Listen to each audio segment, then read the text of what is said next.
What if I told you that history is not written by truth, but by power? What if the stories you were taught were not designed to inform you, but to control you? What if some of the greatest minds in human history were not celebrated for their discoveries but punished for them? This is not a story about war, not about kings, not about empires. This is a story about truth, and what happens when truth becomes a threat. Imagine living in a world where asking questions is considered a crime. A world where thinking differently can cost you your freedom, your reputation, your entire life. A world where truth is dangerous. This story begins in a time when humanity believed it already understood everything. The universe was perfect. The sky was unchanging. The earth stood still at the center of creation. And humans believed they were the reason everything existed. This belief was not science. It was law. It was religion.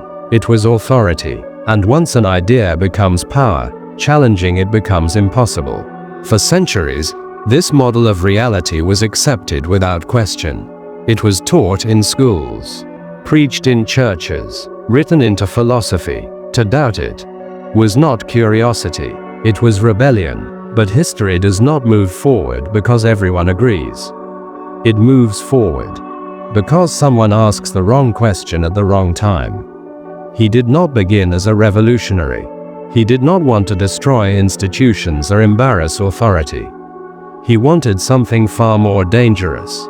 He wanted to understand. As a child, he was quiet, observant, different. While others memorized answers, he studied patterns. While others accepted explanations, he asked why. Why does the sun move across the sky? Why do stars shift position throughout the year? Why does the sky itself change? People gave him the same answer again and again. That is how it has always been. For most, that was enough. For him, it was not. As he grew older, the questions followed him. At a time when knowledge was feared, he chased it. Books became his refuge. Numbers became his language. The universe became his obsession. He did not see the heavens as sacred symbols. He saw them as systems, as mechanisms, as something measurable, testable, understandable, and that alone made him dangerous. Because once something can be measured, it can be proven wrong. Years passed. Education shaped his mind, but curiosity shaped his purpose. He studied mathematics, physics, astronomy, fields that, at the time, were inseparable from theology. Yet his method was different. He did not begin with belief. He began with observation. He believed that nature followed rules. Rules that applied equally to everything. Rules that did not change based on tradition or authority. Rules that did not care who was offended. Then he built something that would change everything. Not a weapon. Not a machine of war. A tool to see. Using early optical designs, he refined an instrument that allowed him to observe the heavens with clarity never before achieved. When he finally looked through it, history shifted. The sky was not perfect. The surface of the moon was scarred and uneven. The heavens were not fixed. They were dynamic, alive, moving. He saw moons orbiting another planet, objects that did not revolve around Earth. This single observation destroyed the foundation of the existing worldview. If everything did not revolve around Earth, then humanity was not the center. And if humanity was not the center, then centuries of doctrine were wrong. And if doctrine was wrong, power was built on a lie. He understood the danger immediately. He knew what challenging this belief meant. He knew the cost. But truth, once seen, cannot be unseen. So he did what scientists do. He documented. He measured. He recorded. He published. At first, people laughed. They dismissed him as imaginative, overconfident, arrogant. Then discomfort replaced laughter. Because evidence is unsettling, and facts do not ask permission. Soon, discomfort became anger. Not because he lacked proof, but because he had too much of it.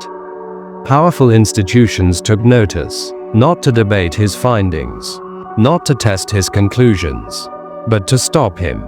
They attacked the messenger, not the message. They questioned his motives. They questioned his character. They questioned his loyalty. He was labeled dangerous, not because he wanted chaos, but because truth creates it. He was summoned, not as a scholar, but as a subject. He was not asked to explain his work. He was ordered to deny it. He was told his discoveries contradicted doctrine, that his ideas were harmful. That silence was obedience. The choice placed before him was simple. Deny the truth or lose everything. His career, his freedom, his life. Imagine standing there, years of observation, years of proof, years of truth, all reduced to a single moment of fear. He stood alone, against an institution that controlled education, religion, and society. He was not tortured physically, but his mind was imprisoned. He chose survival, publicly. He denied his own discoveries. He spoke words he did not believe. History recorded his surrender, but inside, the truth remained alive. He was placed under house arrest, forbidden from teaching, forbidden from publishing, forbidden from sharing knowledge. His work was banned. His ideas were restricted. His influence was erased. Yet even in isolation, his mind remained free. Even in silence, he continued to think, to calculate, to understand. He spent his final years watched, controlled, limited. The world moved on. Generations were taught a version of reality built on fear. A universe shaped by authority, not evidence. But truth is patient. Centuries passed. Technology advanced. Science evolved. New instruments confirmed what he had already seen. The earth was not the center. The heavens were not fixed. The universe was vast, dynamic, and indifferent to belief. He had been right. Quietly, institutions changed their story. No apology, no acknowledgement, just silence. Today, his ideas are fundamental. Every satellite in orbit, every telescope in space, every mission beyond Earth exists because of his work. Yet for most of his life, he was treated as a criminal. Not celebrated, not honored, but used as a warning. This is why his story matters. Because the battle between truth and power did not end with him. Even today, people are silenced. Ideas are controlled. Truth is filtered. Technology has changed, but power has not. The real question is not whether he was right. The real question is, how many others were erased before him? How many voices were silenced quietly? How many truths never survived long enough to be heard?